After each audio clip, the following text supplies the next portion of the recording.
This podcast is brought to you by buzzsprout.com. Launch a podcast today. Easy to use, simple uploads, free promotional tools, full statistics, packages, and more. Started over 16,000 podcasts, connect to any device, and helpful support.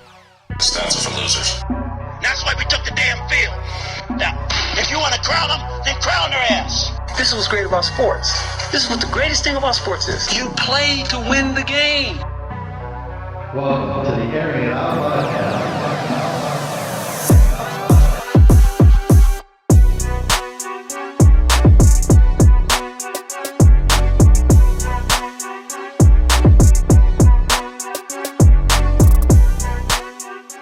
Welcome back, guys, to the Airing It Out podcast. We already have a fan favorite guest coming back on the show by popular demand. Welcome back, Alex. How you doing, buddy? Hello. I'm doing awesome today. Well, definitely feeling it from that workout this morning. That's for sure. We just got back about a couple hours ago from doing legs. So yeah, from everyone that didn't know, me and the host met up this morning at 24 Hour Fitness, and we did part of the program. Yeah, that we talked about in the last episode. Yeah. And it was a little bit less confusing actually having to do it versus you kind of explaining it. It is. I can't express it to anybody else. It's so much easier, especially for me, because I'm very routine and okay, if this is written out, I have to do it at this time, I will do it at that time. Like a diet, for a bodybuilding show, not that I've competed or anything, but going through those protocols and studying that, as long as everything's written out, okay, I wake up and I have 6 eggs in the morning with 100 grams of spinach with 200 grams of oats, and just like that, it makes it easier for me than write it down yourself and figure it out. If someone else is handing me the instructions, I can follow that to a T. That makes a lot of sense. So just with the workouts, whenever someone has it written down and it's not okay, we're doing chest today. Oh, I did the hammer press. Okay, well, let's go do something that we didn't do. With this, it's okay, you did hamstrings. Okay, now you don't have a decision. Well, it's a mapped out routine. Yeah, it's a mapped out routine. Leg press. Yeah. I think that when we did work out before, it was kind of more of a free flow, and then you were building it, at least for me, because I didn't go with you every day. It was on for the fly. Me, in the beginning, yeah. I had a little notebook that I researched all these exercises. I put them into categories. I spread them out how I felt that I did best, and the problem was that I was doing the same workout program for too long. A lot of people don't realize that. I didn't realize that coming up. I thought oh, you just lift weights and you get bigger. That's how I thought whenever I first started lifting weights. I started in middle school. And as a kid, you see superheroes. And for me, it was my uncle. My uncle, he's in the SEAL teams. He's SEAL Team 10. And when he came back from training, dude, he was just in shape. I saw that as a little kid, and I was I idolized him so much because he was in the military and he was the best of the bad. I wanted to be fit. So that's kind of what pushed me towards that direction. But then looking more into the fitness industry, you discover Arnold, you see Lou Ferrigno, Franco Colombo, and all those IFBB pros back in the day that just in today's age, they have so many steroids out. It's almost, and I don't take steroids as cheating. I don't think that anyone that's if you're in a division that says we're not testing for steroids, which most divisions don't, unless it specifically says that you're in a natural bodybuilding show, I have no problem that you take steroids. But as soon as you sign a contract that says, hey, I said that I'm drug free, but I'm competing on steroids, now you're a sack of shit. Does that happen often? You would be surprised how many, because not all steroids are the same. Some are fast acting where you take it and it can kick in the next day. It can kick in. There's some steroids you take it, it's almost effective immediately. There's some that you take and it takes a couple days. And there's some steroids that they absorb so deep into your body that you can stop taking them and it can be 8 or 10 months away and you can still test dirty. It's so funny. I was thinking about while you were talking just now. We need to sign you up for one of those shows, bro. You need to stop the BS and go pull the trigger. I really do. I have I've had trainers at gyms tell me hey, if you're serious about this, right.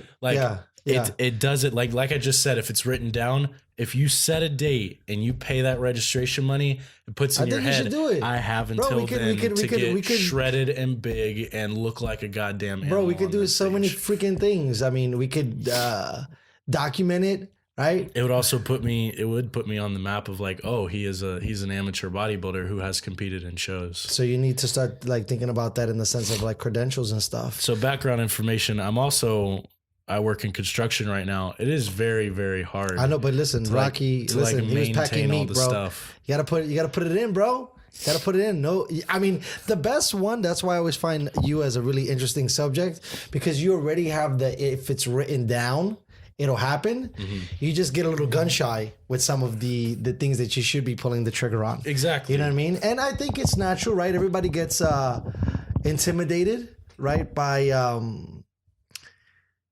having to make a commitment to yourself and executing and then delivering it, and then maybe, setting your sights a little higher than normal, because you got to kind of have a little bit of realism, but not really though, right? Because you kind of have to be unrealistic with not only the vision, but the dream too, right? Mm-hmm. But I think it would be dope, bro, because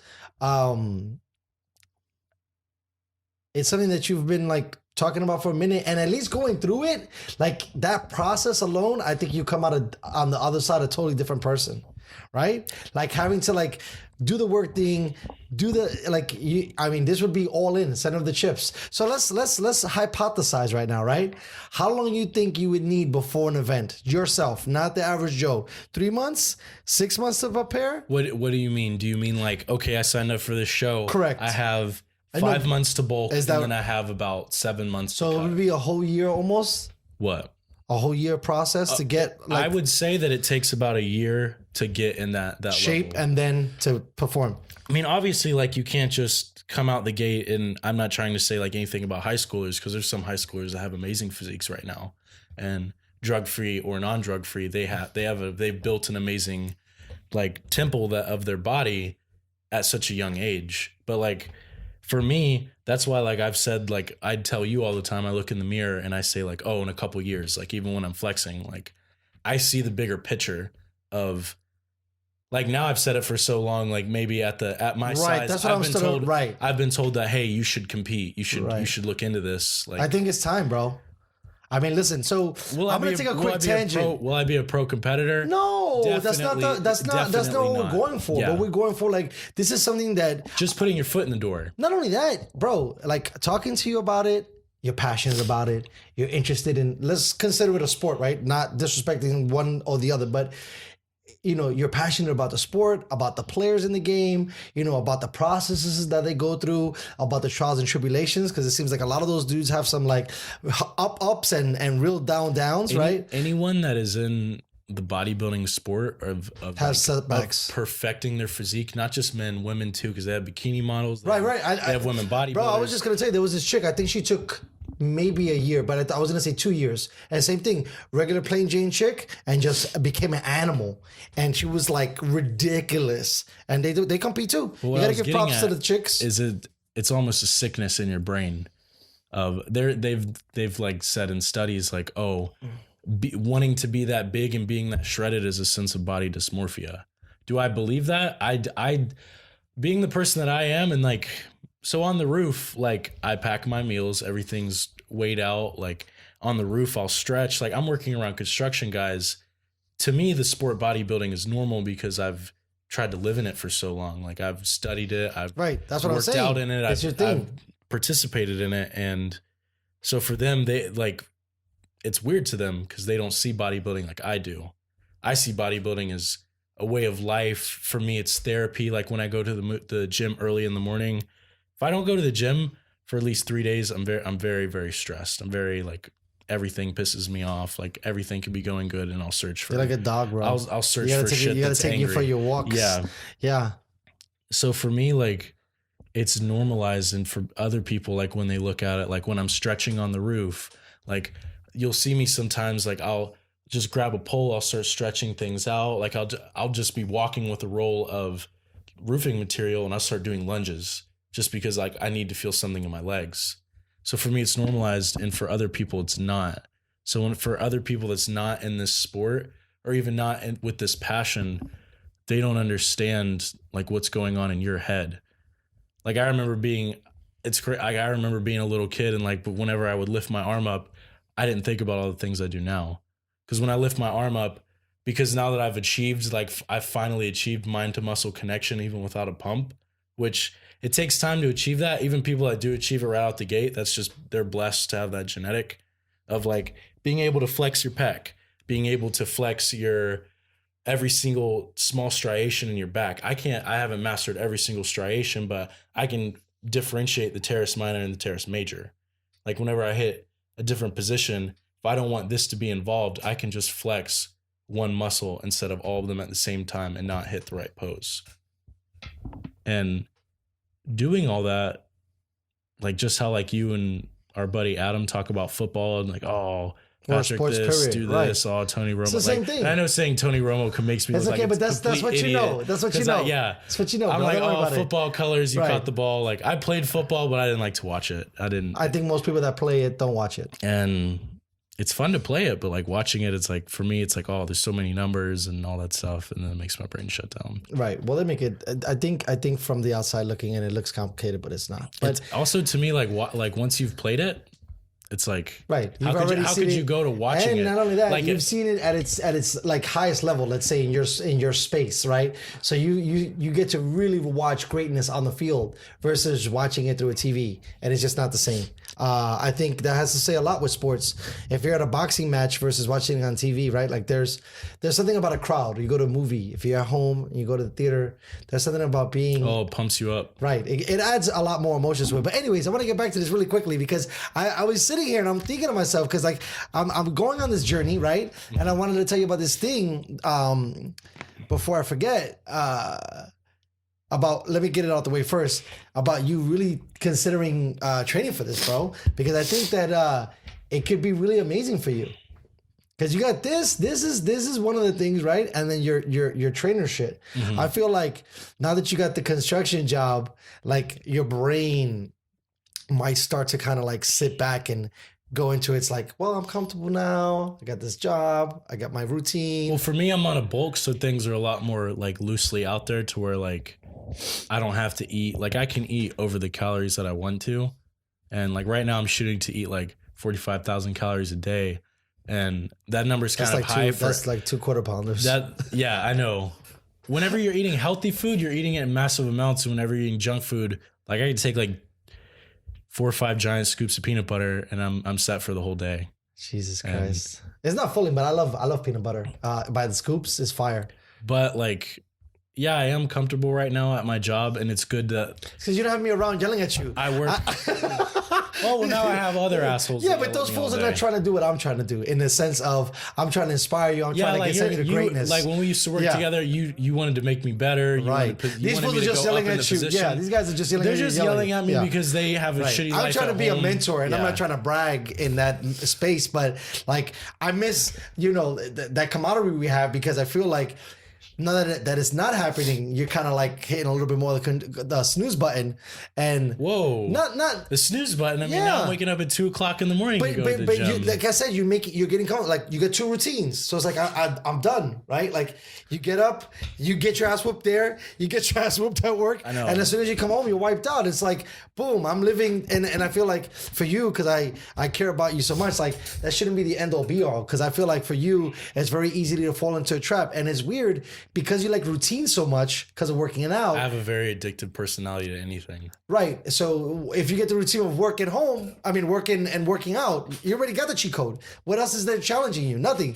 The only other thing is, trying to manage your home life a little bit. But that's not even that bad because, you give and take it. But you're so probably wiped out sometimes coming back home that you don't have that much left in the tank to even argue or fight or do anything. And I've told you, like the other day, like I'm so wiped out coming home from work and then car accident. Bam. All right. Now all the money you were saving to get a vehicle and to have for massagers to help your back injury and maybe a possible coach to help you with this training and to have somebody to watch over you, your nutrition, give you more advice to as a professional at this stuff. And now that all that's out the door because Well, first of all, let me say a couple and things. I'm not bitching about it No, because no, no. life happens. I was and just gonna say sometimes you have to eat that shit sandwich, and that's just how it is. that is life. My No friend. matter what happens, that sun is still gonna come up. Yeah. 6 o'clock in the morning, and it's gonna drop at 7. But you know, I think it's so funny when you start to look at certain things, and it really is part of the process, especially when you're trying something new, that everything's coming in your way, right? It's not like, I think that you also have to look at a portion of this as it's you got what you asked for in a lot of ways, but also the kind of the job fell in your lap a little bit. So there's got to be kind of a little bit of hot stove button times that kind of balance out. It's funny how the universe works, balancing it out, that it kind of came to you versus you trying to find it. And I'm not saying that that's a good thing or a bad thing, but the way that karma works is just, it's so weird. You know? I've got to say, I feel like I've been very blessed. Like, I don't mean to bring like religion into this. Like, I'm a Christian. I believe in the Lord. And I believe like he's just blessed me and like he's handed me so many like I'm not gonna lie, he's given me like a lot of opportunities where he's like, listen, like you fucked up a lot. Like, can you just take this good one now? And this is one of those things where like a little past information, him and his wife were both bartenders, and she had a friend who was a roofing foreman, and she talked him up and helped me with this job. So it did fall on my lap, and it did fall on my lap. I'm very lucky that I was handed this. I don't want to say that I was handed it, right? Because I had to bust my ass to get this just job. the easiness of like it being like the access of it, right? Like, dude, I tell people I'm a roofer, and they immediately go, right, you're a G. Phew, I would hate to have that But job. that's what you wanted. Oh, dude, like I was talking to a plumber on the job site, and he was like, "Oh, are you an electrician or something?" Because he saw my tool belt. Mm-hmm. Like certain people have certain tool belts, and I was like, "Oh no, I just got this tool belt because I just started." Like, "Oh, I'm a roofer." And like his eyes went dead. He was like, "Dude, fuck that job. Like it gets so hot up there. Like it gets hot in the rooms that we're building." He's like, "I couldn't imagine being on top of the roof." And with that, like, dude, I left my Fitbit on one day, and I usually don't leave it on because I'm weird about like tan lines. And dude, I burned almost 8,000 calories in one day. Like, wow, that's not okay. I mean, it's okay. I mean, it's great when you want to look leaner and stuff, but like when you're trying to put on size, dude, you're eating so much food and it costs money, and it's also not super healthy for your body to be eating that much. Because like, that's why I take a pre and probiotic in the mornings. Like I clear out my body, like everything digests well, like I'm clearing out the system like good. But when you're eating massive amounts of food like that, your body almost doesn't have time to process it. Like your stomach is a bag, and you eat, you fill it up, and like once you eat more, it pushes stuff out. But like if it's not ready, if it hasn't digested, it's not ready to be pushed out. So you're just filling, and then you feel bloated, you feel very tired, you're out of breath all day, and it's rough. That's interesting. I haven't really heard too much about the fatigue from the dieting, but I could imagine it's a lot, bro. When you're trying to, squeeze in 6 to 8 meals daily, and then on top of that, when you're on a budget and you're basically eating the same shit every day, it just starts to wear on you, right? Where it's not like, you're a millionaire and you're getting like salmon one day and filet mignon another day and then roasted chicken I'm then quail. I'm not a sponsored athlete. No one's sending meals to my doorstep like, oh, here's the weighed out chicken and everything. Sweetheart. You don't have to do anything. Yeah, little baby, you're good. You're fine. Like people see it all over Instagram with all the Instagram coaches, like the cook a meal. And even I've done it. You cook a meal, you set it up all nice and pretty. You take a photo and you post it, and everybody likes it because it looks nice. You put the macros and everything, but that's not real. Like when you're really meal prepping, not everything's beautiful and everything. Like the biggest thing, this is so bad that I admit this. They got a system though on the low, right? Where they already know how to make it all cute, right? Like you're still prepping it, but you're not worried about. That's just for the pictures. Right, when it comes to real life. Yeah, like, that's not. You're not worried about what it looks like photographer ready. You're walking around with this giant bag all day whenever you're not at your house, and it's bagging everywhere and moving everywhere. You've seen me with my bag. It's a huge duffel bag, bigger than your gym bag, and it's like a refrigerator on the go. Exactly. You have like 6 levels in that mofo. Oh, it's just a refrigerator because there is no microwave. Right. So sometimes you're eating chicken and rice cold. I know that's You've gotta be seen the me do hottest. that at My the dude, trust me. restaurant. You see me barely keep my food down. I used to meal prep too, but not for the same reasons that you did. I used to meal prep just because I was trying to save money on food. Because it does. Once you get a system to it, We were you're just good. talking about that. Yeah. Like you could buy a $7 pizza, but whenever you go and buy everything at once at the store, Costco, Whole Foods, whatever. Nah, you can't put Whole Foods into Whole Foods is super expensive, but yeah. I'm saying like once Costco you buy is really whatever. once you buy it from the store and you cook it, like when you really do the math, It's way cheaper. you could be eating a meal that weighs almost 5 pounds of rice, chicken, spinach, and it looks super. It is super healthy and it looks almost expensive, but it's super inexpensive because you could get like a whole tub of even broccoli or spinach for like $2. I buy almost a 10-pound thing of chicken for $21, $22. Yeah, I know. So when you separate that out, Bro, I just bought, but it was a unit price. I think that's where we messed up. I have to check my receipt, but like I bought, I don't even know, maybe like 8 4-pack thighs from Costco for like $30, and that's gonna feed you for like 2 weeks if you think about it, right? Because it's 4 pieces. It's pretty good thigh pieces. I'm saying if you're talking about the average person for the household. I'm not talking for a workout person, right? Like, but it does come in handy when, like I said, you have all of that, and you do the math. It's even probably cheaper than going to the Mickey D's or buying a slice of pizza. 100%. Right? Because you're just paying for one thing. You want one slice, one burger or fries, and that's it. This thing I bought, I'm eating for the whole week. And you can even look at it as like bodybuilding is a super healthy thing as a way to like build your body, not just build your body, but also your health and save money. Because when you're not going to Jack in the Box at night, like when you get really down into it, you're spending gas money. You have to go there. You're also paying tax on your food.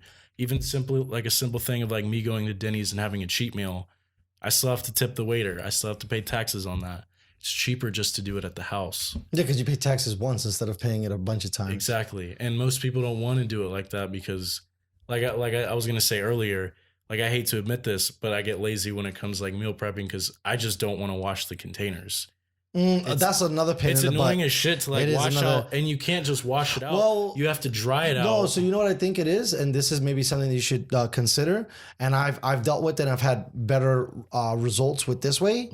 Trying to go glass or a harder material than plastic, because for whatever reason the grease soaks into the plastic, and it just, for me, because I'm OCD, it never really feels 100% clean. Yeah. It feels like 95% clean, but if you finger it, you know, sorry, that's pretty terrible, but if you wipe the container, right, it still kind of feels oily or greasy in it, right? And you got to like put that thing away and store it and then cook it. With the glass, it was way easier to clean because you got 100% of that film out of it. And when I was doing mine, I would use all glass. And like Costco sells glass is easier because it doesn't suck up into the material.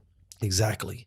And it's easier to clean. So maybe you should look at that when you were talking about getting some dough back. Maybe that's an investment that you should make. I actually do have like 2 glass containers. Yeah, no, don't. Right, that's not the answer. I love those 2. Right. I use those 2 first, and then everything else I'll put it. Right. Like, so there you go. Listen, I think for $35 you could get like a 64 piece. You could at Costco. No, I'm being serious. And all glass, all sizes, and it fits all into your little your refrigerator on the go. Well, right now I don't have to worry about in that because like right now the motivation is like, it's like I told you this morning. I woke up and like since I wanted to wait for you later in the day to do the workout, I woke up at 2 and I'm like, what the fuck do I do? What did you do? I wake up every day at 2 and I get my stuff together. I take my supplements. I eat my food and then I go to the gym. So like, when I take my supplements to eat my food and there's no gym involved, I'm like, oh shit, like what do I do? Well, you should have. Well, that's something now that I'm working on too, because you have your routine on the board. You saw my thing in the morning. I still did 100 push-ups, 100 sit-ups, 100 squats. So you got to figure out. You know, again, I hate that this is coming like more like a coaching podcast episode, but because I'm trying to like get the same systems in place, but you're obviously further ahead. But the next thing would be, you're older than me, so you have a lot, and I'm not talking shit on that. You have a lot more insight than me.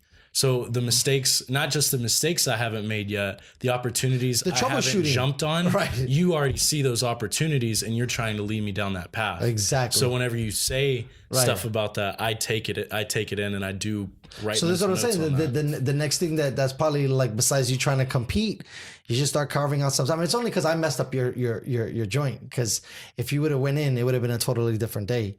But trying to spend some more time, I'm telling you, bro, you got that investment on that training package, bro. You should start cracking those fuckers open too, bro. I'm telling you, on the training degree, you dropped like $700 for. Oh yeah, definitely. You know what I mean? You got to start. That's what I'm saying. Like I was guilty of it too. Now putting my chips more in the center of the table and just trying to become a business, like I have more of a fire under my ass to like get things done and be executing. That's why I said I totally get where you're coming from. Where once you get the routines down of your daily and your work, it's really easy for your brain to turn into that lizard part that just kind of goes on autopilot, where it's just processing through the things. But you know how, in all the chats we've had, it's about breaking through, it's about pushing yourself, and it's about, trying different things. People also need to understand, like, me and you are the same individual in a lot of leagues.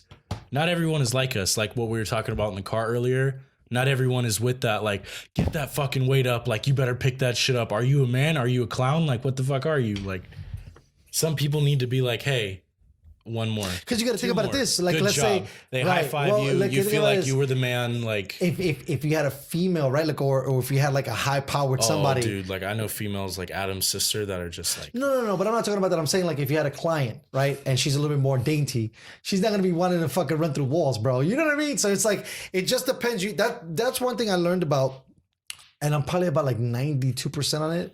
One of the things that I learned about in the restaurant business is how to gauge people, and when you gauge them, how to present things to them in a light that's appealing to them, right? Because everybody could try to force their agenda, but I think like it shows a little bit more tenacity when you can take your message and deliver it to somebody in their form, right? That's a trick, right? Because you don't want to come all badass all the time. For example, in that discussion, Well, look at the difference between me and you when it was at the restaurant, right? Like I took stands on like. Right. And like like when it came to politics, my party was my party and there was no like disagreeing with me whenever it came to like other things of like, oh yeah, I'm from Florida, like Florida pride, like, and I'm country too. So I'm like, oh yeah, Southern boy, like pride. With you and even Tabitha, like Tabitha kind of does it, but she's also a big mystery. With you guys, it's a big mystery. Like the only thing you guys really took a stand on was kind of I'm from this spot in the world and I'm a Jets fan. Because you guys wore the Jet swag. So yeah, I try to be as neutral as possible. because even people would try to catch you guys on the Jets stuff, they'd be like, oh, fuck the Jets. And it's like, why are you trying to throw sticks in the mix? It's only it seems to be something that really comes with sports, especially with football, where people think like because you're wearing a color or something like that, it's almost like gangs, and they gotta talk shit on your fucking gang. Exactly. You know what I mean? It's just like, bro, my gang sucks. Why are you even coming at me? If I had a cool gang, then cool, you can like rip me to shreds. I remember this vividly as a younger kid. My dad had just gotten a newer truck, it was a Dodge Ram, and he had it for about like 4 months, and then he put a Cummings sticker on the back of his truck, like on the back window. Yeah, what does that mean? Cummings is an engine brand. Oh, Cummings. And Cummings is like, that's a badass brand for trucks, and it means like your truck isn't no bitch. Like it can pull and it can put in that horsepower. Dude, like every single light, once we put on that sticker on the truck, every single light, everybody was like, oh, so you got a Cummings in your truck. Like, put that shit to work then. Like, they would try to race us at the light. It's the same thing with sports. It's like, I don't know why people feel inclined by that. Well, I think also, too, you get the testosterone stuff. For me, yeah, like us as men, like whenever I see someone with like a workout bag or like a shaker cup, I'm immediately like you're a gym bro like me, but we're in a silent competition. Yeah, that's the part of you that's like semi-broken because you turn everything into a competition. I was talking to Kayla about this and like just recently, these past couple months, like I medicate with marijuana before I go into the gym and I lift. How long you been doing that for? And I'd probably you should have tracked that shit too. I'd say see these are the kind of things that you need to be taking notes and studies. When I get on the numbers, it's probably been like 2.5 months. And then what are the results? For me, I feel like, oh, dude, like I told you, I finally achieved mind to muscle connection. And I'm not out there like, I'm not out here like promoting Right. do drugs just to achieve this because But it allowed you kind of to open your mind a little so bit. many other steps before this, and I still was not achieving mind-muscle connection. This was just something like I accidentally stumbled on where like I just happened to be medicated and I went to the gym just to try it out, see how things were going, and I felt every single muscle like activating how it should. When I did a row, I felt my whole lat like engaged. Like I felt the lat. Like you felt the entire muscle whenever you're looking at Yeah, no, I was a diagram. I was trying to focus of on like that a today. human skeleton Yeah. and muscle tissue, where it says lat, like there's the more professional word is laterus. Whenever you see the laterus, when I'm telling you, like I felt all of that engage, you feel all of it every single rep.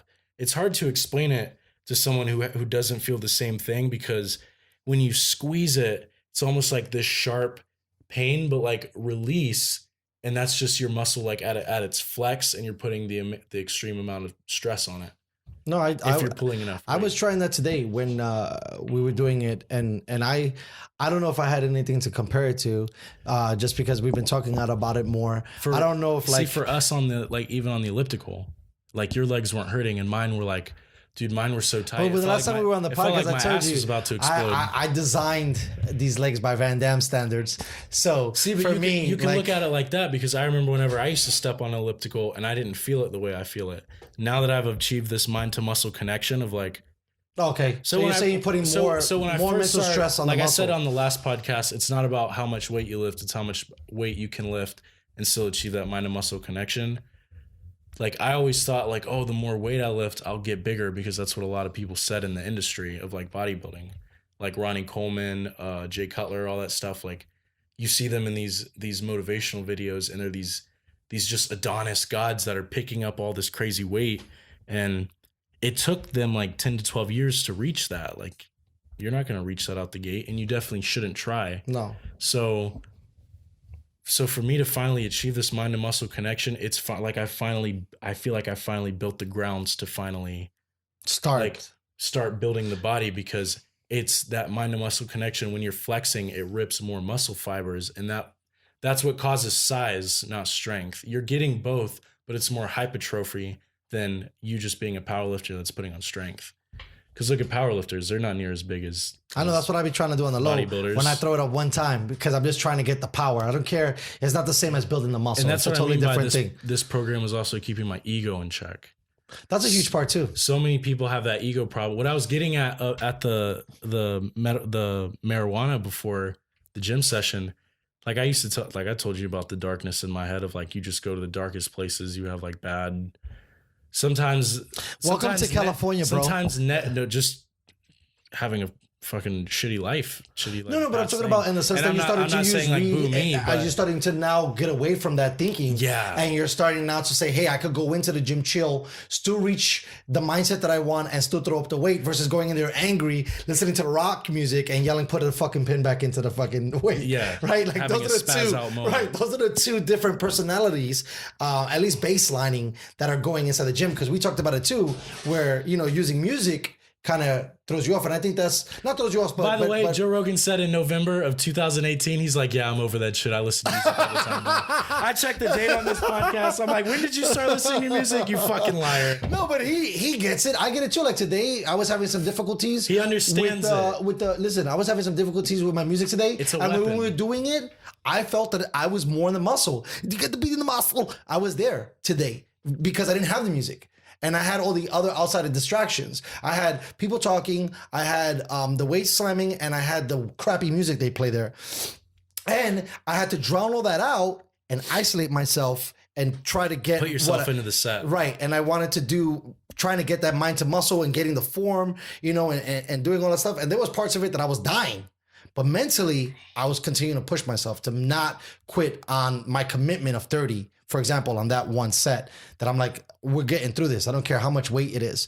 But I think when you run, it's a little different if you're running outside, because you have nature and all that stuff. And that kind of has like a soliloquy the way you that it even kind of calms you down. The way you even versus hit the floor changes things. Like the right, way you put all your that feet. stuff, right? Your body, there's probably a whole bunch of things that are happening from a scientific level that we're not aware of. But in the purest form, like I said, you're hearing birds in nature versus slamming weights people talking and crappy music. That's why when you bring your own music, boom, you're out. You can set the setting to however you need it be. Right. Because you've heard some of the stuff I listen to, like it's bodybuilders screaming, weight slamming in the video. 100%. Well, that's the culture. That's the culture. Well, some days there's even like videos, or not videos, I'll listen to just audio where it's like Beethoven playing like Moonlight Sonata. So like I was saying, for me, the same Sonata. way you use music, I think you could do the same thing. It's with all about weed. the mood. Right. It's setting something for you. So you can, like, I don't think if we did it and we weren't lit, I would have been able to drown those people out.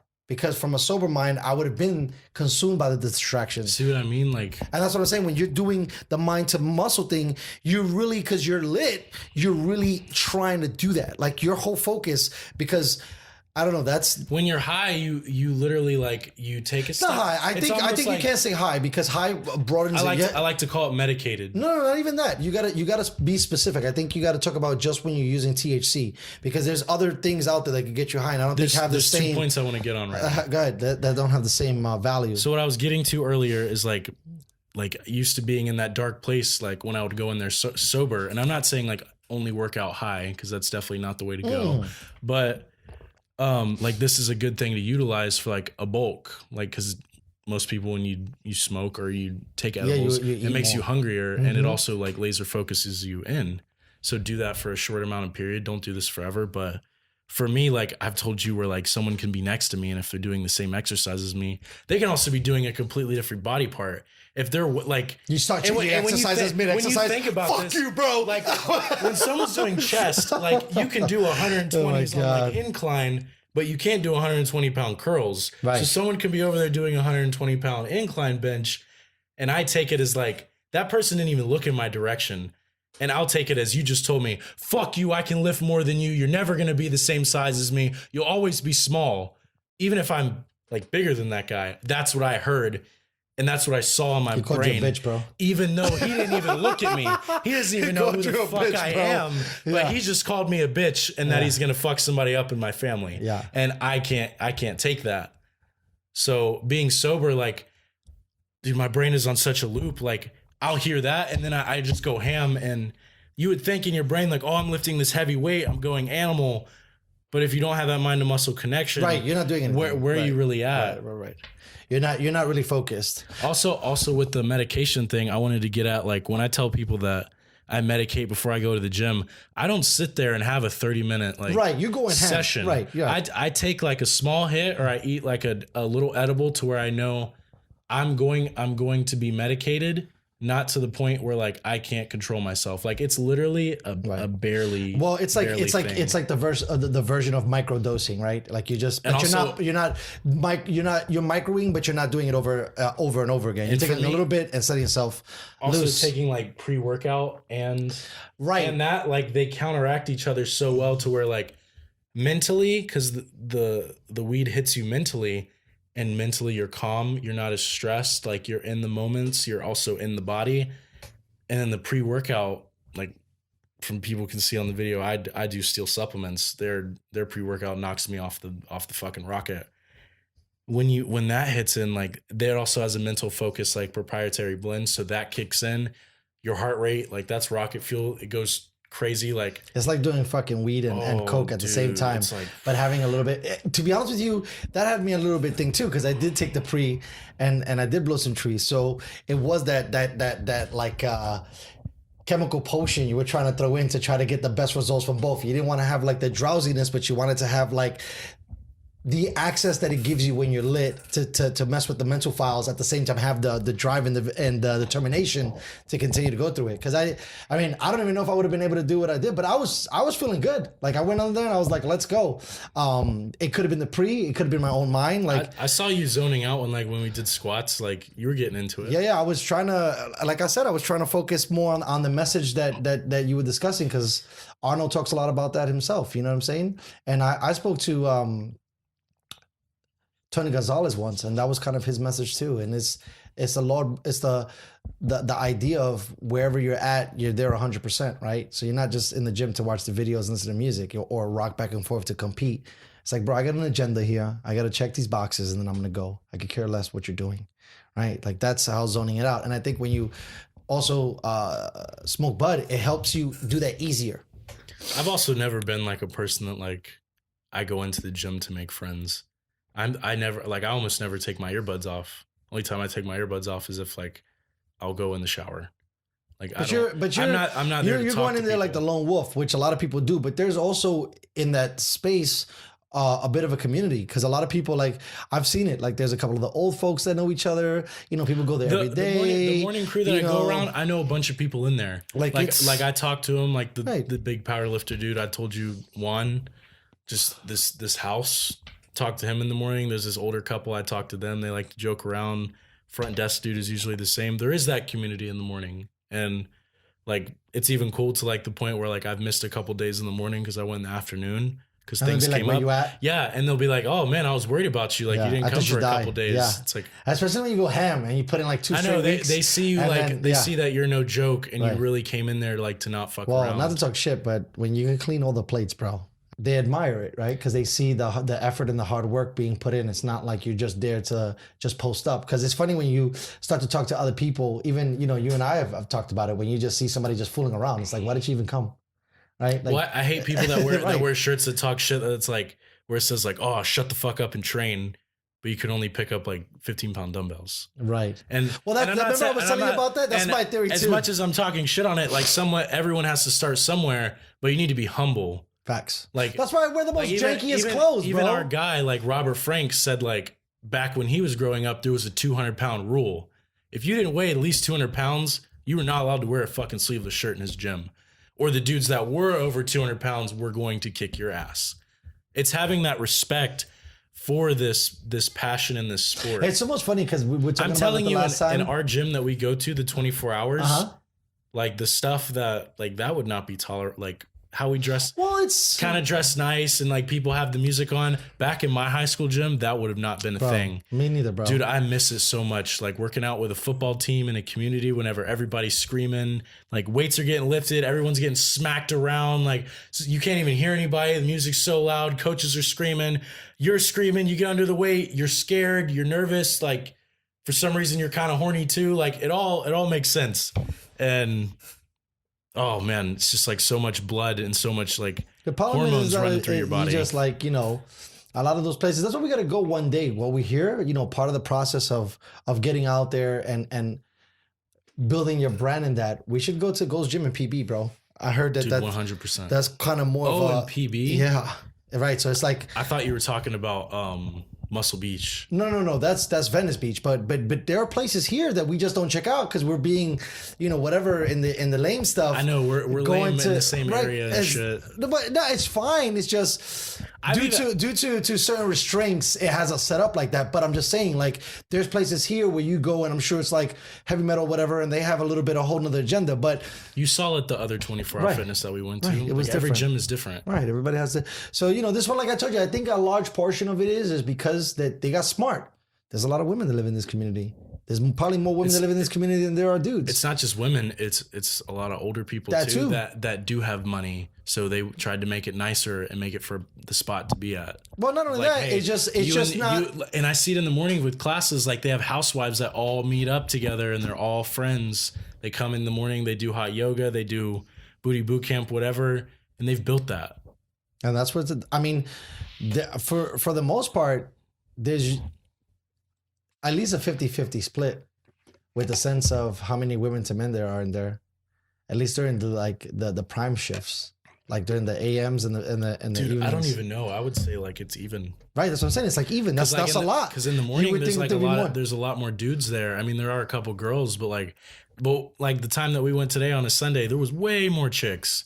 You go like after 5 o'clock to 8, dude. There's so many girls. And we've like, been guys there, in you know, when it's dead, right? And there's no chicks, and it's like nighttime. It's only dudes. yeah, it's like a sausage party. Yeah. Like, this shit's weird. Like But everybody. I like we've discussed. I kind of like it like that because you can go through your process. You don't have to wait, and you can throw more exercises at least in if you don't have you don't have to wait regimen, on equipment, right? Like, You you and also have to don't have like navigate. distraction walking around the gym. That's why I've always been it's weird. I don't mean to be like chauvinistic, but you're talking about like that style of working out. When I was coming up and I was doing stuff when I was younger, you really didn't have girls going into the gym, so you didn't even have the distraction. So for us, it was like definitely weights clapping, powder coming up from the ground because they're dropping the weights on the mat. You know what I mean? There's people either yelling or there's loud music or, you know, but you don't have no distractions. You are training. And that's it. You know, it's definitely interesting too, because in martial art rooms, they don't even play music. So all you have, right? So all you have is basically you hit the mat, you hear people slapping on the mat, and you just hear grunting, and that's your sound. You know what I mean? And it's not fun unless it's like Muay Thai. I was describing BJJ, unless it's like Muay Thai where you're doing kicks. Now that's not all schools, but for the most part, nobody's really playing music in the background. So it's like you're really into the discipline. When I was going to this spot. Well, they have them in boxing gyms. Yeah, but boxing gyms to me, boxing gyms don't like, to me, it's not in the same group as like martial arts. Right, that's what I was gonna say. Even though that because of MMA and UFC, they've come more into the flourishing because people have brought in that element of boxing. But when you're talking about like traditional martial arts, because you were saying about I was trying to make the correlation between the honor of like not wearing a jerk off t-shirt in a gym. You know, when you go to a martial arts studio, there's a lot of, it's almost militant. You know, you're always saying yes sir, no sir. You know what I mean? Like you're treating everybody with like integrity. Every time you know, either if you're rolling with someone, it's like thank you, and then you go to the next guy, or you bow to each other. Every time you bow before, you bow after. You know what I'm saying? And you kind of shake, and then you go to the next guy, and that's the cool thing about Brazilian Jiu-Jitsu. If you have a big school, at least more than 8 guys, it's fun because you get to roll around with a lot of different physical personalities, as well as you giving respect to dudes, you know, and it's a really cool culture when you're talking about everybody working out, like we'll all run in a circle, let's say, you know, like when you're saying stuff like that, like there's something about that camaraderie training that feeds you a whole different level of endorphins in your mind. And I kind of like when you have hot chicks with cakes, I'm like, why are you here? I know. Are you trying to ruin my life? There's hot girls that wear like the tightest pants in the world, and then right. They want to poke their ass and tits out whenever you're like doing, which is kind of offensive, right? It's like, hey, respect me as a woman, right? And I don't know if this is terrible to say. I love how Joe Rogan does a bit on this, how like girls can wear like egregious a straight stuff. Up like vagina curtain and the shortest skirt in the world, but like dudes like, and if a dude makes a comment on that, right, you're an like, asshole. You're an asshole. You're sexist. Right. Like, why are you being that way towards women? I want you to respect me. It's like wear looser clothes. Yeah, like if I was wearing like the shortest shorts in the world and I let like half my shaft hang out, I wouldn't be I wouldn't be asking so many questions of like, why is everybody looking at me and talking to me like this? So I got a theory, right? At least for the leggings. What? So imagine if you had shorts on. Yeah, this is really good. So imagine if you had shorts and you're kind of thicker, right? And you start to do exercises. Maybe, right? This is just a theory. Maybe, and I think there's some level to it. You don't get the same kind of like sweat to like density going one way or the other, unified. Right. So for you wearing shorts, you might be doing, let's say, legs, and you're what's this muscle on top here? Sorry, because you're the muscle guy. So your quad, right, might get more workout than your calf, right? But because you're not sweating, right, it might start to even look a little bit weirder. For chicks, because they're doing so much leg workouts, right? Because that's what they do. They're basically forming their body as they sweat. The sweat is like unified.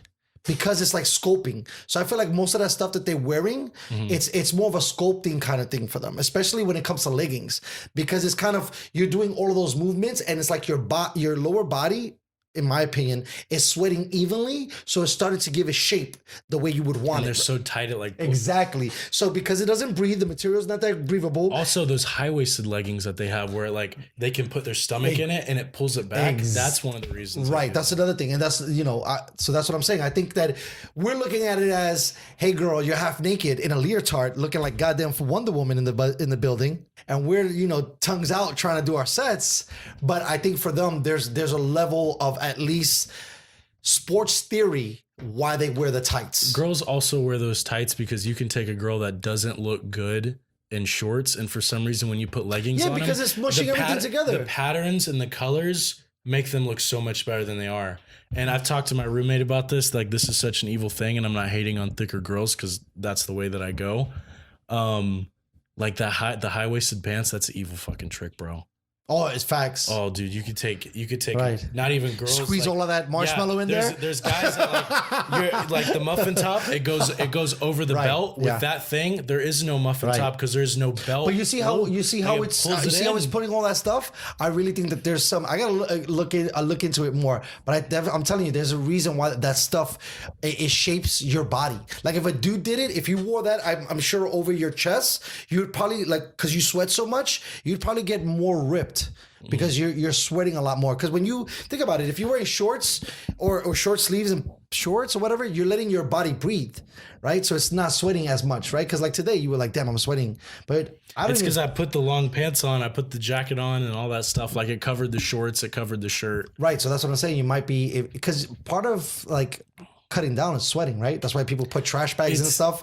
Like I'm saying, like extreme guys trying to like cut size. I wanted to get to that. I don't want people to have the misconception that like, oh, if I wear this sweatband around my waist, I'm going to be sculpting my body. Well, you got to work out. This is water weight, and there's no real way to target body fat.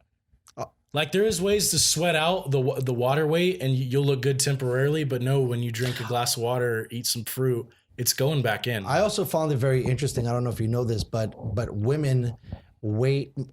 I don't know what the numbers are, but weight gain is due to stress because their body like releases cortisol, and cortisol is like I guess a trapping mechanism. I could be totally wrong, but in storing fat. And so for guys, because our system is not like that, it's a lot easier for a dude to get rid of like unwanted weight than a woman. Mm-hmm. Like when women start to like get bigger, they have to be a lot more stringent to lose those extra pounds. Like versus a guy, I feel like a couple weeks for a dude, if he's hitting it hard, you can already start to see results. I think if a girl's hitting it hard for 2 weeks, if she's a little thicker, you're not going to see the results as quickly. You're going to lose weight, but I think even speaking to some of our friends, they've lost weight and then they plateau and then they start wondering why the routine is not working. But it doesn't. I think you have to look at it from a longer spectrum, right? 90 days. 6 months, that's when you're going to see results, but for women, it might be totally different. You just hit on a lot of things right there that I could get on, but the first thing I'll start out with is, oh dang, hold on a second. It's okay. So you went over the, oh dang, it's okay. I'll bring it back. Totally having like a brain fart. Don't worry, I was talking about like starting off about how women have a harder time to turn fat into muscle. Okay, sorry. But okay. Well, it's not turning fat into muscle. I'm just saying, I just wanted to bring you back. That might be wrong. Like you saw me whenever I do a cut, I'm actually losing weight. Like I go from like 200 pounds to like 175. And you look gigantic. Oh, dude, you lean out, you look bigger. Like I had people coming up to me in the gym. They're like, Captain? Is that you, Captain? They're like, are you taking steroids now? And I'm like, oh, like definitely not. Like I'm actually just leaning out like that. For women, it's so much harder to lean out because like when you look at their genetics. Right, that's what I'm saying. Genetically, they're not made up the same. Like this isn't a sexist thing that we're about to talk about. I'll get upset. Like this is science. Yeah. This is science. Men cannot have babies. Right. Women can have babies.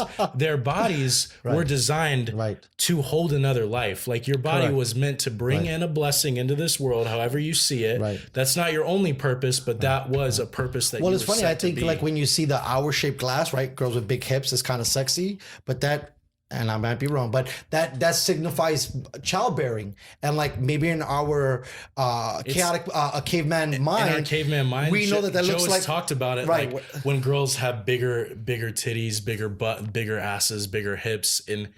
In our mind, it's like, oh, she's healthier. She holds on to more. 100%. Not only that, she can keep the baby alive. Right. Like the You milk automatically think like she's a good house to store my kid. In this day and age, we're not thinking about that. We're right. like, oh we don't God, know. That ass we don't looks know. Amazing, right. All that stuff. Right. It's programmed. But back when we were cavemen, we didn't think about how pretty or hot she was. We were like, oh, her butt is so big. Oh, that's gonna keep me warm during this time. Oh, her tits are so big. Oh, it's going to provide such probably like... say breast, bro. Yeah, I know. It almost sounds crazy. You got to respect the gangster. You know what I mean? If we're trying to be scientific, we got to use some scientific terms. Like, fuck that guy. Seriously, bro.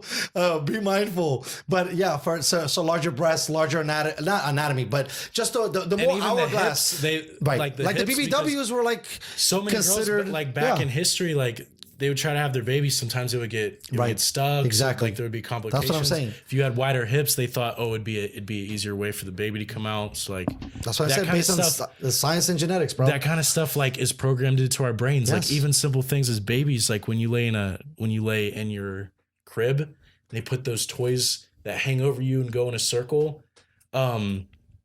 Babies focus on that and get distracted by that where they won't cry, because I was reading in on this. Me and my roommate were talking about this, that like mothers would hide their babies in the bushes from like predators, and the vultures would fly overhead just looking for something to eat. And the babies would know by seeing the vulture, if they cried, they would die.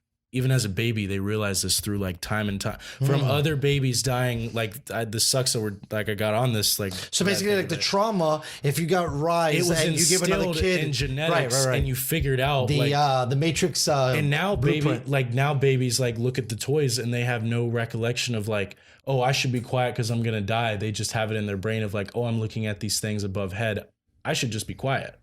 I think also the spin thing too has a lot more to do with the music than the actual spinning, because for whatever reason, I didn't even know they had music. Yeah, when you crank them up, it's like baby music. Well, not baby music, but let's say like nicer elevator music, kind of between elevator music and like classical. I was about to say like a classical kind right, of but it's because it's in something a voice the baby box. Can understand. It's in a voice box. It doesn't sound as like crisp, but I'm sure they have Alexa ones now that look so sick that talk and like buy the baby food as soon as it like I know reaches the baby out. cries and they're like, all right, we got food on the list. Yes, it translates it to English. Like, look, this is what this fool wants. But there's something to be said about music calming a lot of things down, back to what we were saying, but I think it works really well with infants, and that's why they have that thing. And it's like having a little, a lullaby while it's spinning. But that's interesting that they knew the predator stuff. There's a lot of stuff that has come,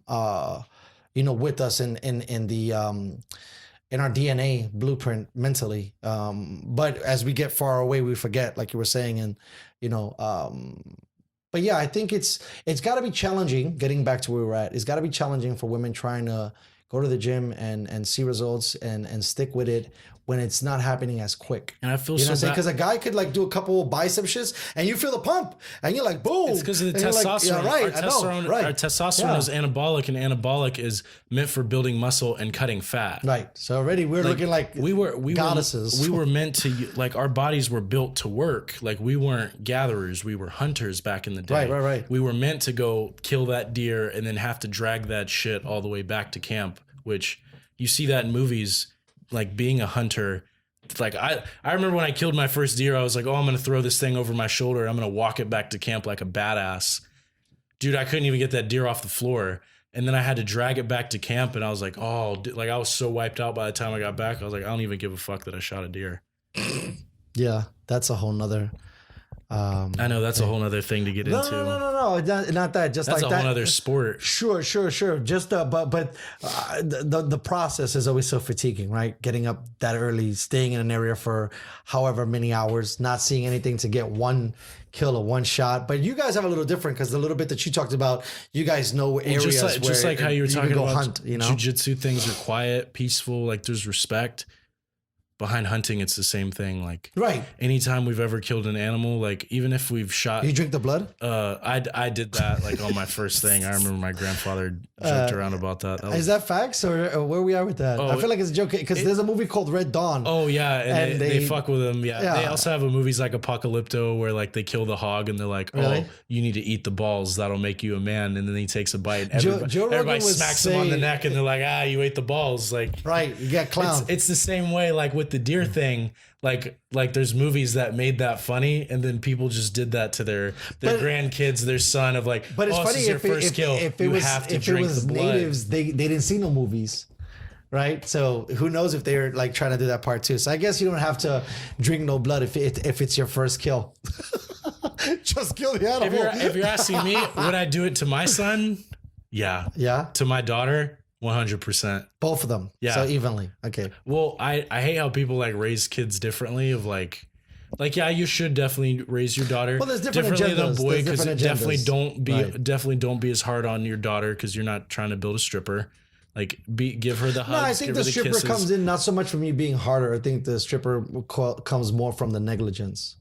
I feel like it is being harder and not showing enough love to your kid. Right, that's what I mean. More, it's more negligent. It's more the fact that they didn't have somebody. Because at least if they were in their life and being hard on them, they could take that. I think it's that plus the fact that they're not like valued that sends them over the hill. But like just what I was getting at, like anytime we've ever killed an animal, like You put in the war paint we on? always went and found it. Like if we had to like track for 7 to 10 miles, and like when you're on foot and you're like walking after an animal, that's all day that you're walking around for 10 miles. Too bad those bullets or arrows don't have tracking devices. So at least, you know. Oh, I'm sure the rich people have them, but we don't come from, like, we don't even see that in the magazines we look at. Like, I didn't even get to talk to my arrows. Speaking about that, because I always find an interesting way to get the film in here. So have you heard about that movie that was about rich people hunting people, right? Not The Purge, right? And then it got hide and seek. No, it hasn't come out yet, and it was taking off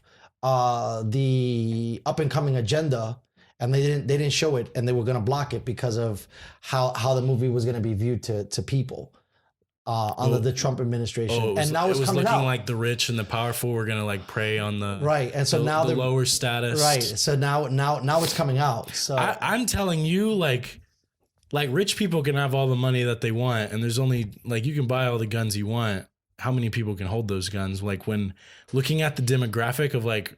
Now, like I'm in the blue collar society, and I've always been around that. But like, there's so many people considered like low on the totem pole of like income and all that stuff that they would take your fucking lunch, and you wouldn't have a damn thing to say to them. Of course. Like when you think about it, really, like if the rich wanted to go against the poor, like yeah, you could maybe hire some people. Right, they got the money to hire people. We got more numbers than you ever think, and there are some bad motherfuckers out here. That's why like you think I'm dedicated. I see monsters on my fucking job sites that like pick up generators, and that like they might be on juice because like every vein is out. They're shredded. Like they climb up ladders, like holding all this equipment, and you're like, how the hell are you doing this? Like, it looks like the Mountain from Game of Thrones. Like, these guys are just animals. And you're going to tell me that your $1 billion is going to kill him. Right. Well, I mean, you know, thank God for those people. But what were you saying about the movie? What the Hunter one? Yeah. I just found it interesting that they're gonna release it now because they weren't going to, and now it's coming out. Dude, I'm honestly extremely surprised that they released the Joker the way it came out, because like how serious like Joaquin Phoenix character was of like you felt we watched the movie together, me, you, and T. Dude, you felt that in the theater. Like when we all walked out and we're talking about the movie, you felt bad for him. He was genuinely getting bullied, and it wasn't like he was a shitty person. Like he was just dealt shitty cards. He got beat as a child. It fucked with his brain. I wish I could have seen it from a different lens, because as you're trying to make those correlations, right? I wasn't watching it through that scope. I was watching it through a totally different scope. I don't know if you ever got picked on. No, I totally did. I totally did. But I used wish to get picked on in elementary school and stuff like that. I think if they would have called it the Clown, I could have seen it different, right? But it was called the Joker, right? And so for me, in that regard, I constantly measured it up to what my expectations were from a comic book reader, from a pop culture enthusiast, right? So I was just trying to see the elements that they were trying to make to take this guy over the edge. I thought it was a good movie. I just expected a little bit more mayhem, right? It just seemed like, I get that process. I feel like it could have got shrunken down a little bit, and it could have been a little bit more. You say that. I saw like 3 fuckers get shot in the subway. Like, yeah, but that took almost 45 minutes to get there. Spoiler alerts, by the way. Yeah, but like, my bad. Yeah, sorry. Yeah, sorry, guys. If you haven't watched the Joker, now that we've spoiled but it, it doesn't matter. People get shot. That's not the ending of the movie, so it doesn't really matter. You're not spoiling that much. But dude, I feel like at the end, and even like building to it, there was enough mayhem.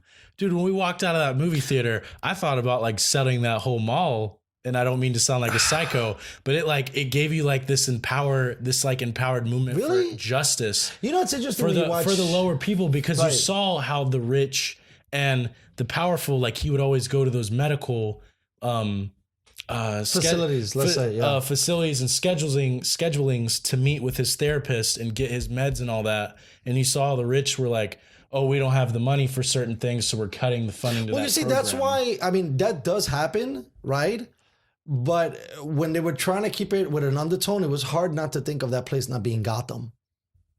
Right, which to me, Gotham is like an exaggeration of what real city life is. That whole movie, I didn't even see that city. That's what I'm saying, right? That's like, why you didn't see Gotham at all. But to me, I did. That's why I was trying to explain to you. Like, I couldn't watch that movie without a bias. It was so hard. The biggest thing that makes Gotham though is Batman. So when you see Batman, you think Gotham. But you see, with me, because I'm such like into it and how they had it. It's the city that made him. So it's not Batman is Gotham. It's Gotham is Batman because. You know, like if it wasn't for the city was messed up, it's fucked up, it's grimy, people are killing each other. Some rich kid and his parents take a bad trip down an alley and get shot and end up torturing this kid so bad that he becomes, so that's how I see it. So when they were trying to come in with that underlining of what it turned to make Joaquin's character become Joker, it was kind of the same thing, right? He was being put down. He had his own kind of way of being done, of things being done. So when I was seeing all that violence and all those hardships, I was understanding or bringing in that Gotham element into it. It's like, this is what happens when cities are really fucked up and people don't, you know, get taken care of. And that's not a good word because I don't want it taken care of, but are not valued, right? How people start to get crazier and crazier and crazier or obsess and obsess and obsess. I mean, if you have the money, which is probably not possible, but you become a billionaire vigilante or you become a psycho, you know, anarchist, right? And those are the two things. And the middle point is Gotham. Right. And that's why for me, I was trying to watch all those subtle satires. Just like you said, with the billionaire, like badass martial artist vigilante, it's so much easier to connect to Joaquin Phoenix's character and his storyline because he's Joe Blow. Because we are that. Right. Me and you don't come from the rich silver spoon family. So like when we see stuff like that, it's easier and we've been shit on by not just the government, but life. And you can easily like, yeah, fuck that. Like I'm picking up this torch why I thought, and I'm gonna march in this fucking crowd. Like I'm gonna get this idea that I have in my head. I'm gonna broadcast this to the world and show that they're not gonna be able to fuck with my stuff anymore. That's why I thought that Christopher Nolan's Batman Begins was amazing because the scene where he gives the jacket to the guy, or not that scene when he's with the mobster. And like the young Bruce is trying to be kind of badass by coming up to the gangster spot. He's like, bro, you're Bruce Wayne. You'd have to go like to a whole nother side of the country to not know who you are. And you'd have to struggle. So he had to basically, Bruce, to understand what he was trying to be, he had to be that. So that I thought was cool. Like he had to steal and he had to work with criminals. And, you know, like he had to understand that level of like, you have to eat or you die. Dude, you want to know what I thought was so humbling about this movie and most people didn't catch it? I know you caught The Joker? This.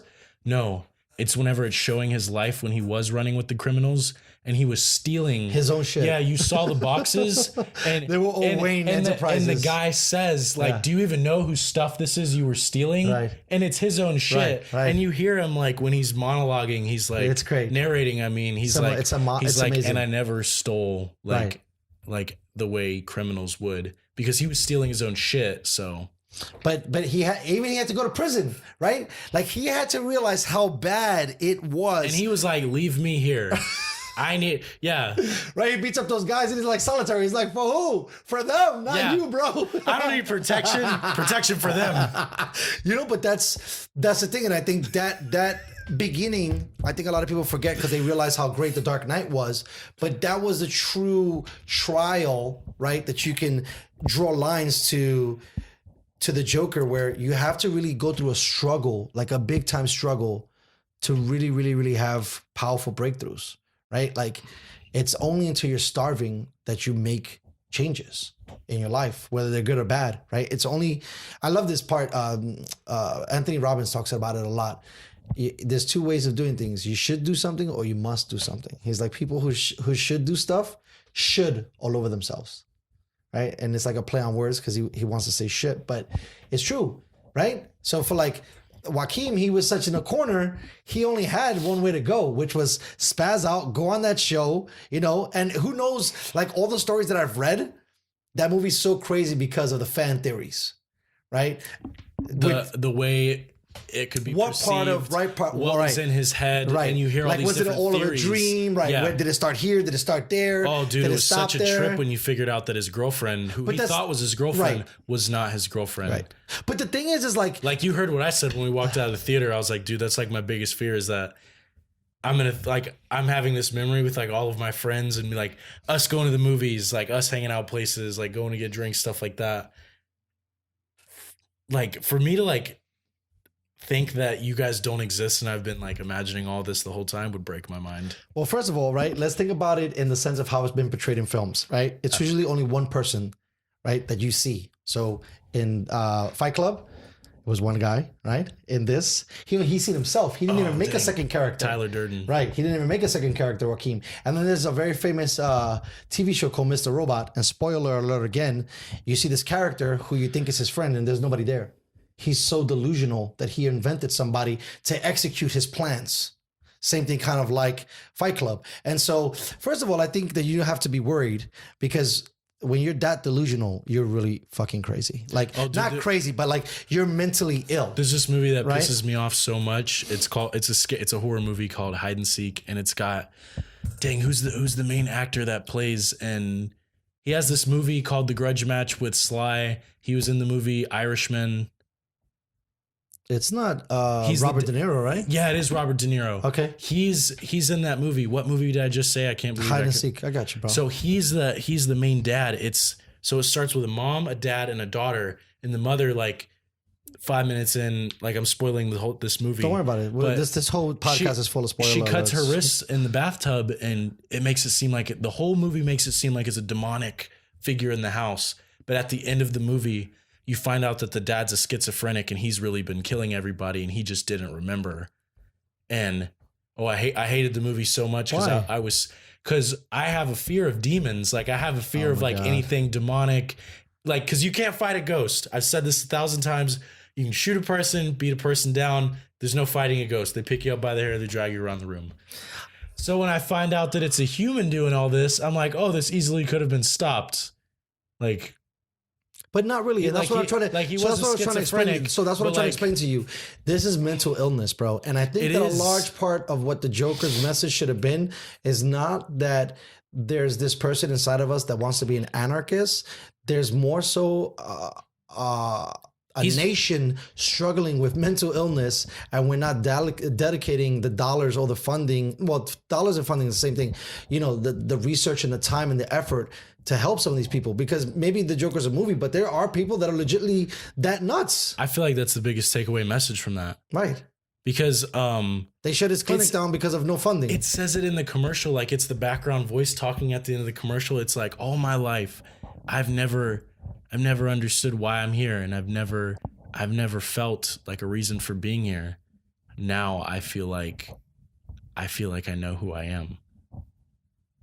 Yeah. Like his whole life, he said. Well, my brother told me that shit, and it scared me. It's like when he's having those moments with the negative thoughts. Bro, no, not so much that. Right? Yes, thank you. Yeah, all I have is negative thoughts. All I have is negative thoughts. That's not good. It's people, that's not good. It's guys like Joaquin saying that, and like real motherfuckers like you're about to talk about that say that keep me in reality check of like, okay, I'm okay. Right, you're not right. I still have good thoughts. Like I try to hold the door for people. Right, I'll talk you to have, people. You have principles that were like instilled in you that are like your core values, that no matter how bad you want to be, there's a part of you that will refuse to break them. Right? Like certain things in your creed, you stand by 100%. I love in the movie Age of Ultron. I think it's just say Age of the line Ultron, and I'll probably remember. Where Tony and Cap they're talking about the Accords. We're talking about signing the Accords where the Avengers will. No, that's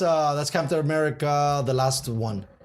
Endgame or not Endgame? Civil War. My bad. Civil War. But they're talking about that, and Tony like sets up Cap in the room. I remember. Like to sign the thing. He gets a whole good speech, and he signs it. And Cap says like, I just can't do this. Like no matter what happens, like if I see something going wrong, right? I'm not going to be able to turn my blind eye. I can't just turn away from that. I have to go that way. I think that was really, really interesting the way they did it, because they almost criminalized Captain America in that series, where his principles as being defiant, right?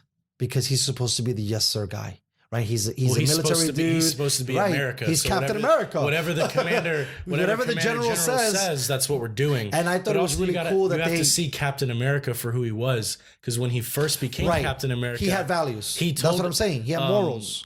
The first commanding officer, not officer, whatever you want to, I don't know the rank of that guy. Sure, the guy that played Tommy Lee. Yeah. Right. But he told him, "Hey, you're a circus monkey. Stay here. You belong in a lab. You don't belong in the field." And then he left, and he returned with an entire platoon of a fucking army. So he's always been that guy of like, I am defiant, but I'm doing with what my gut says is right. Well, the thing is, I think there was a large part, and it was very subtle. It happened in Avengers 1, and it happened in Captain America 2, where even though he was having these values of bravery and honor, him working with the government, they didn't follow those rules, right? They were about making money and about protecting themselves and about making war and about arming themselves. And these were kind of things that at his core, he couldn't stand for. The same reason why he couldn't kill Bucky. I know it sounds gay, or not gay, lame. But because at his core, it was his friend. He didn't care if the dude was a villain. He didn't care if he killed 1,000 people. He felt like there was a way to save him, a way to bring him back. And he was willing to die for it. It was almost like that Will Smith statement. I'm going to die on the treadmill. And that's the end of it. And I don't care. And that's kind of his thing too. that's what made Captain America great. Because Robert went on a totally different, his character was all about, and he was an individual thinker that ended up becoming more government aligned and being like, hey, we should have these things to protect us from us, right? Because we don't know how powerful we could be and make a mistake and not be accountable, right? When they both started off in different journeys, right? Captain America is always supposed to be the yes sir guy, and Tony Stark is supposed to kind of be like the billionaire dude who's kind of defiant. Right. And it's like, dude, I'm not going to do it. He's kind of a loose cannon. Right. Exactly. Right. They were like, you can't have the suit, but I just, I did everything awesome and I'm awesome. I love that scene in the courtroom where they're like, this is ours. And he's like, you can go fuck yourself. This is mine. Right. And so I made this and this is and my eventually property. He ended up working with those guys, not those particular people, but he was more on the agenda of the government than he was for doing what was right. Personal gain. Right. No, I don't think it's personal gain, because Cap never did anything for himself. Cap did everything for the better of everybody. He was so selfless. Like, it makes me, it literally brings what that guy did, Chris Evans, how he brought that character alive in that regard and that in the selflessness, it was amazing. It makes me emotional at the end of it's amazing. The first Avenger, where he becomes who he becomes. At the end, where he's driving the bomber ship into the ice. That's such a selfless act. Right. He didn't even think about himself. I'm sure it went through his brain, but he didn't make it about himself for a second. He was like, this is a dangerous thing that is going to kill people. And he never had of like, oh, could we evac me? He's like, no, I know it's right. I have to kill myself in order to save everyone else. What's really good that they did with that series, how they outlined Captain America's whole arc, right? Where he was always meant to die in that sense, because he died already once. Mm-hmm. He was brought back. Right, so he was able to fix some things in the future present, but at the end of the day, he was a demise because he was not from this era. Right, mm-hmm. He was from the 1920s and got forced, through the storyline into the 2000s and had to catch up with all of that stuff and almost sacrificing himself over and over in the films. Right, because he sacrificed himself when he tried to let Bucky try to kill him. He sacrificed himself putting the plane in the ice, and then in the final chapter, basically going back, putting all the stones back, and kind of killing himself that way too. Because he could have came back and been regular Cap, but he decided to be old Cap and stay. You know what I mean? And so, the Captain America character that they created and the actor that they picked to play it couldn't have been any better. So just answering the question, like, is there alphas and betas in the world? I would say yes. And there's people that disagree with it, but I reached out to people that I see as alphas in society, and I asked them the question, and every person that I asked that was as I see and deem an alpha, they all said like, "Fuck yeah, there's a fucking." So this is what line. I think. I think when you ask betas, because I don't mean to throw shade. I'm not even gonna name this person, but I had a conversation with a very close friend of mine.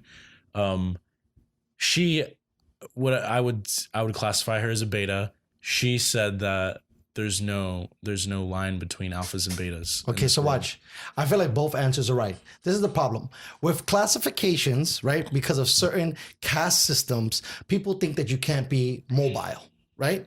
So can a beta become an alpha? So that's how I classify her, because when we talked about it. So I think everybody's alphas is just making the decision to be an alpha, and you choose to be a beta. She even said it like this. She's like, you're so intense whenever you're around. I've noticed people that I would see as alphas, whenever you come around, like they become betas, and now you are top dog. And I'm not saying woo me or anything, but I've noticed that too in like certain group of friends of like, I hate to say this, of like, I know in certain groups of friends, if I want us to hang out, I have to be the one that texts the fucking group chat of like, hey, everybody, this is what we're doing.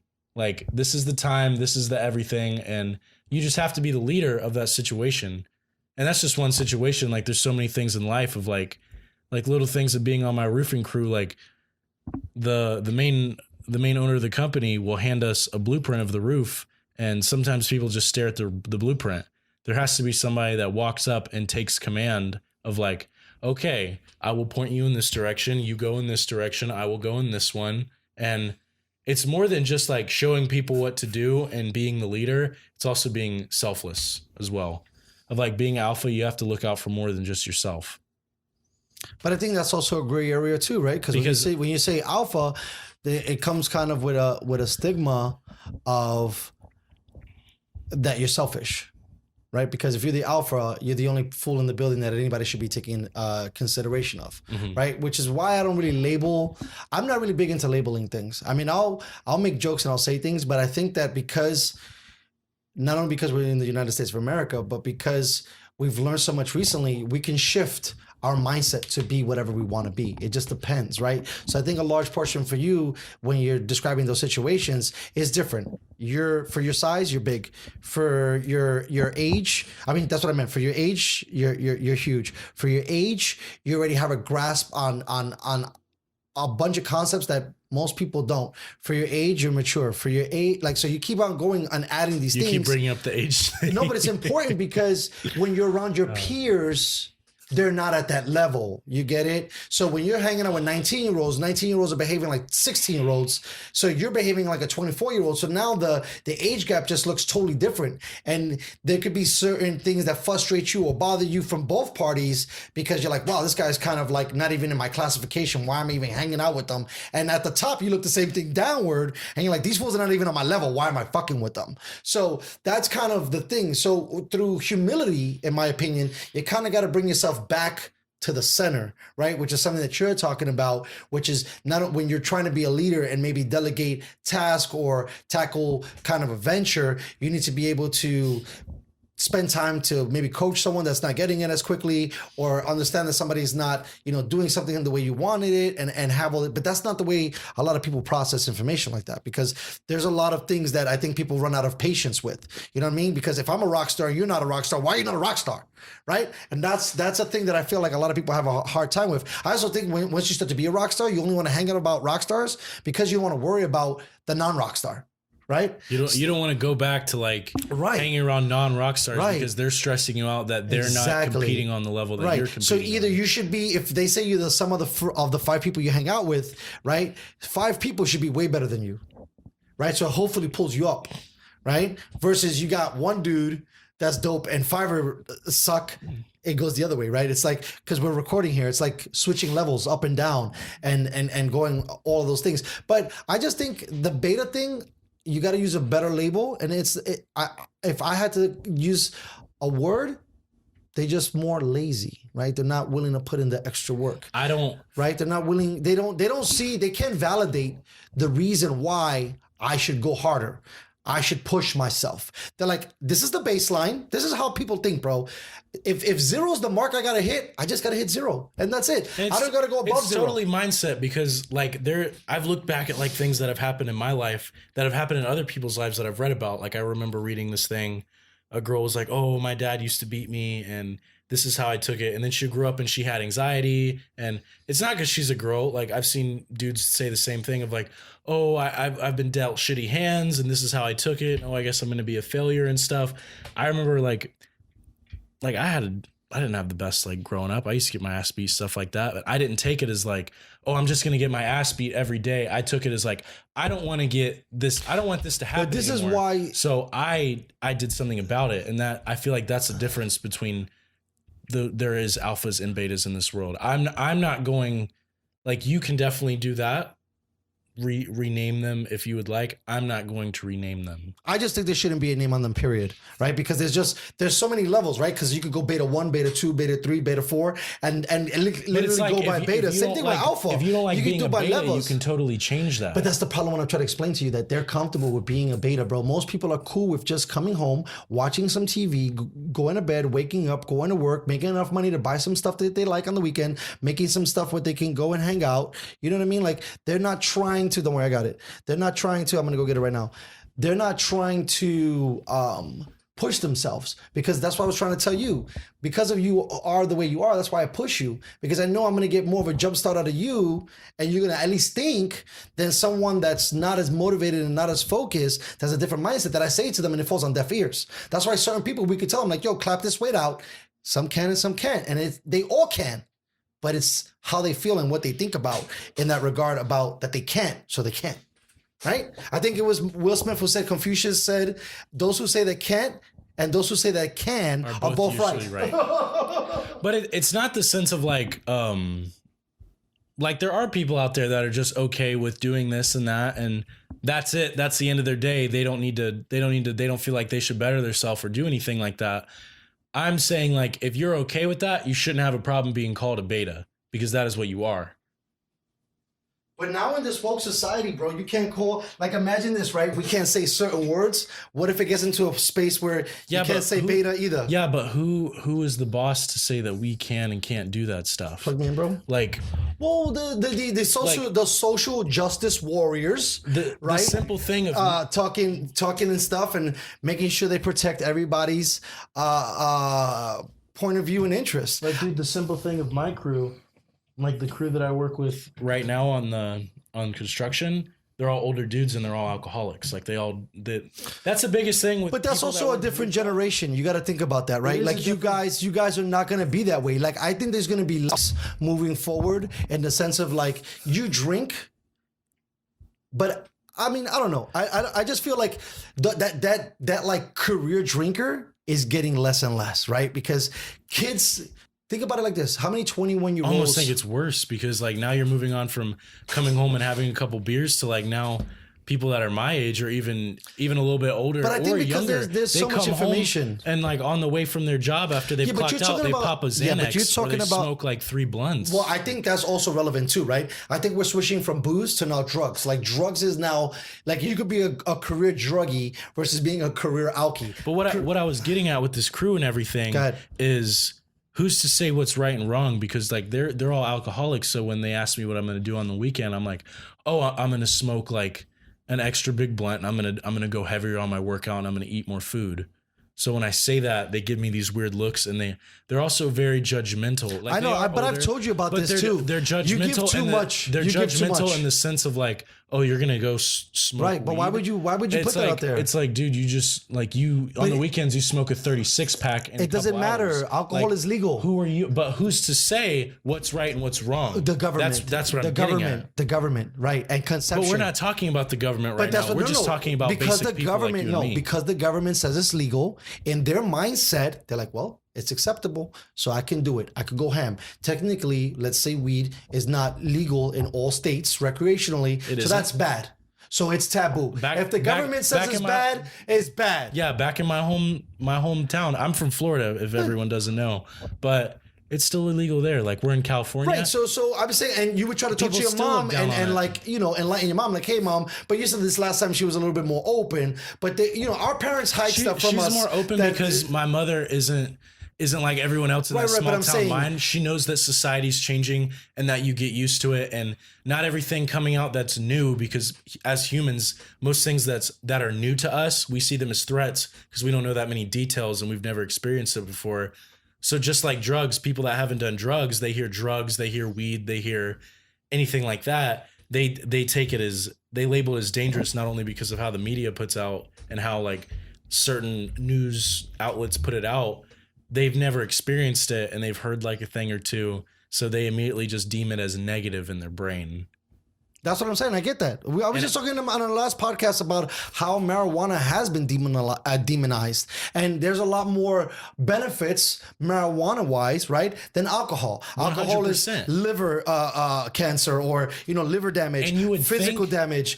Drunk drivers kill people. You never heard, not you never heard, but you don't hear as many. Well, I don't think the media, there are certain things, because when you look at it, but not to get too much into that, or just as the overview, alcohol looks like the thing that the safe guy does. And the pot smoker, also too with weed, you think of, dreads, you think of hippie, you think of dirty. It doesn't have... When you think of weed, you think of laziness. You think of... There's a lot of sentiments, who doesn't work hard. You think of slower, like... You don't really... someone that drinks, you don't really put them in a classification. You know what I mean? Like, it just... Because usually anyone could be a drinker. Right. And so that's what I'm saying. Through society accepting it, it's a lot different. So for that guy, like I always tell you, keep your cards close to your chest. But your biggest hurdle, in my opinion, hanging out with you is your ego and having you stand on it. Because for me, if I was in your situation, let's say, right, and I was at this position, and like, hey, yo, what you gonna do this weekend? I'd be like, hey, not too much, probably stay and watch Netflix. I could have fucking been doing lines over some stripper's tit, but I'm not gonna tell him that. No, but don't think that like, oh, they're talking, oh, I'm hanging out with my family and stuff. No, these guys are all talking about getting like, but the moment you introduce the drug level into it, people start to take a different note. If you told those fools that you were gonna go get blacked out drunk, they'd be like, yeah, high five. What's also very weird? Another dude on my crew is talking about doing like all these pills and like putting blow up his nose, and they were like, yeah, cool. Oh, that's just how that guy. Were you here? No, you weren't. You weren't on the podcast. That's just how that guy goes down. It's another but thing. As soon as I talk about weed, everyone's like, oh, well, whoa. That's another evaluation too, right? Each drug has its own look. Right. So if you do blow, you're kind of a cool guy. If you do blow, it looks like you have control of your finances. If you do blow, it's true. I swear to God, like when you start I don't perceive blow like that. Because you look at it as a different thing. Like you've seen the poorer side of that community. I've definitely seen the darker side right. of it. But it exists on that side too. But normally from an outsider standpoint, blow looks like you have a little bit more cloud. There's a little more professionalism behind theirs. I don't want to say professionalism. It just looks like you're cooler. When trees, I was saying about this the other day on someone else's podcast. When you smoke trees, it's automatically ghetto, hood. All those things come into it. You could have wrapped that shit, in a joint like a I don't even to get like specific in the example, but like a white hippie from a beach, and you still would be considered lumped in with the same, I don't know, dude on the block that's a minority, Latino or black, and him puffing trees, they're all kind of thing. But when you think about someone who does coke, you already imagine like he's in Miami, he's got boats, he's got chicks all over him, they're popping bottles, there's models, right? Like that's a whole different thing. I've overheard it with like soccer moms where it's like, oh my gosh, like Jennifer's mom is doing edibles, and like I'll hear that and I'm like, you don't even know what she's going through. Like but you see, edibles. Hold on. And she just needs to take an edible in the morning just to take like the kids to school or do all this extra stuff. Like you don't even know what she's going through. Listen, again, because I tell you, I look and I watch everything. Edible is just a pussy ass word. That's why. Maybe if it sounded better, edible sounds like you're fooling around, right? Like it sounds something jovial. Edibles to me sounds like some kid shit. Like when I say like bud or weed, that almost seems like to me like I guess millennial slang of like, oh yeah, bud and pot and all that stuff. But it's been the slang forever. Like edible, for me, like it sounds a lot more professional, and it seems a lot more like, I don't know, whenever someone tells me that they do edibles instead of smoking, in my head I'm like, oh, you're more uptight and you're more well, this is why I think when you hear smart people talk about cannabinoid, cannabis, and when you use it in terms like that, THC, it sounds better. Right? Versus you're saying pot, weed, marijuana, because those words already have bad stigmas. Like medicated. Yeah, but medicated to me, that's not the same word you should use either, because you're not sick. You're not using the weed to cure you of something. It cures an anxiety, but if you're thinking about it medical, for me at least, it's usually more related to like, if you have cancer and it's helping you in that regard, or if you have a weight, a dieting issue, maybe it helps you eat better, or if you got glaucoma, right? You're just going in there to get more of the mental therapeutic part of it, which is not really something that has really been marketed to as much. Now they're trying to go the other way, right? Where now you got CBD and you don't need THC, and the CBD is now the chemical that relaxes your mind and you take it easy. You don't got to worry. The everyday Joe can take it because you're not going to get high. So when you speak about marijuana, I think scientifically you get more credibility. When you talk about it in urban context, it kind of goes down, right? And that's kind of the thing with, like I said, with versus how cocaine is perceived, it's an Instagram drug, right? Because it's like it's you're so gonna meet all the best people. You're gonna be like, everybody's gonna love you. You're gonna be the coolest dude, and it doesn't always work out. I've always said to people, like, it's so crazy how THC, cannabis, whatever you want to call it, has been like level 1 of like considered parentheses drugs, and then like blow is still like a first class felony and all that stuff, like just like heroin, like meth, all that stuff. And it's so crazy how like people idolize blow as like that middle scenario drug of like, it is up there with all those hardcore things, but like people have made it to I tell you, it's because of how it looks, right? You don't normally, but these are the stories that don't get shown. There's nothing appealing about a needle. If you see a guy who's doing coke, he might dress a little nice, and this is not 100% out of 100%, but let's say 65% of the time he's dressing nice. He usually has a nice car. He usually has a cool chick. When someone's doing crystal meth, they're missing most of their teeth. You know, they're not looking like they have their shit together. Like the deterioration of how you looked at in society doesn't happen as quickly as it does with blow, but there are huge examples of that. I mean, people like put holes in their noses for beasting. People lose their whole money from going in so ham, right? Like people lose their job because they had benders and they didn't get up in time the next day because they were chasing it. You know what I mean? And there's so many things. People probably get lit and go rob houses. You know what I mean? Like I've seen blow being grimy, but that's just not how the show goes, right? And it just, to me, shows more of that government interest creating the narrative, right, through certain medias that make it more acceptable, right? And usually dudes that do blow always have bread, right? When you look at, and to me, one of the movies that I hate the most is Scarface, because Scarface Sonata, I can't think of the exact word, but basically tied in, right? I gotta be a billionaire and do blow. It basically put together like, oh, having money means I should also have blow to go. Mountains of cocaine. Yes. Oh, I have a mansion. I have made it. Oh, I also need blow in this picture to look successful. Cocaine is a status symbol where in certain places, where cannabis has no value on the chain of command. When you put them side by side, 100%. Right. Like it's like because anyone that has done blow, you know the price difference between 100% a gram of coke and a gram of cannabis. Right. No, it's just smart to use those words because then it changes the discussion. I mean, you could say weed, but when you say weed, it's like, right? But when you say cannabis, you're like, whoa, hold on. Excuse me, are you from Harvard? You know what I mean? You see those memes where it's that's the way, and that's why I said I hate labels, because when you label something, it almost feels like it can't change, and that's not true. I think everything changes. I love it how like all over social right now they have that where it's like, it would be like in parentheses next to a picture of like regular fat Winnie the Pooh, and it would be like weed in parentheses, and then like below it would be like Winnie the Pooh, who's slimmer. Right. He's in the suit. South Beach he's got the single glass over his eye. He's pimping. Like, very professional. And it would be like in parentheses, cannabis. And it would make you look a lot more presentable and a lot more approachable in a conversation. Right. I totally agree with that. And I do agree with it, how you say it. Right.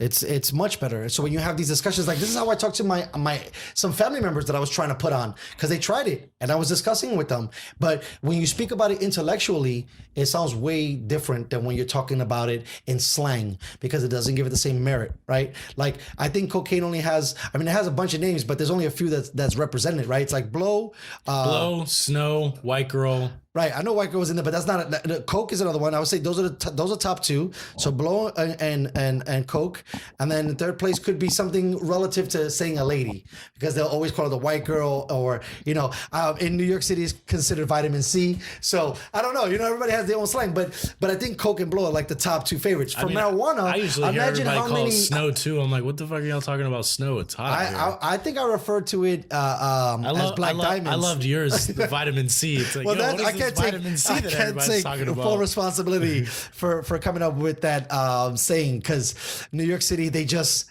make characters. I know they might hear this podcast and be like, yo, you didn't make that, pa. Like, seriously. So that's gonna bring us to an end on this week, bro. I hope you're a lot happier with this performance, but I definitely think that we definitely hit some interesting points. Once again, a great interview. So thank you so much for coming out, bro. And can't wait till we do either try some crosstalk stuff where we can get some debates in the room, or definitely have you back in the room and going over some more workouts and things like that. Of course, thank you for having me. I love this. Right, pretty cool. Well, thanks everybody for listening. See you guys in the next episode. Bye, guys.